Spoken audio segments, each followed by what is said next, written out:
AP అధికార వైఎస్ఆర్ కాంగ్రెస్ పార్టీలో అభ్యర్థుల మార్పులు చేర్పుల ప్రక్రియ కొనసాగుతోంది. ఇప్పటికే పలు అసెంబ్లీ, లోక్సభ నియోజకవర్గాలకు సమన్వయకులను మార్చేసింది. వారి స్థానంలో కొత్త నాయకులను తెరమీదికి తీసుకువచ్చింది. గుంటూరు, ఒంగోలు, నెల్లూరు వంటి లోక్సభ స్థానాలకు కొత్త ఇన్ఛార్జీలు అపాయింట్ అయ్యారు.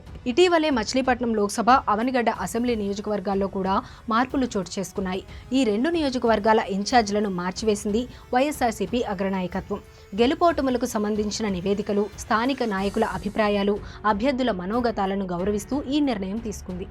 మచిలీపట్నం లోక్సభ స్థానానికి గతంలో సింహాద్రి రమేష్ బాబు పేరును ప్రకటించింది. అలాగే అవనిగడ్డ అసెంబ్లీ స్థానానికి డాక్టర్ సింహాద్రి చంద్రశేఖర్ను ఇన్ఛార్జిగా నియమించింది. మచిలీపట్నం లోక్సభకు డాక్టర్ సింహాద్రి చంద్రశేఖర్, అవనిగడ్డ అసెంబ్లీకి సిట్టింగ్ శాసనసభ సభ్యుడు సింహాద్రి రమేష్ బాబును ఇన్ఛార్జీలుగా అపాయింట్ చేసింది.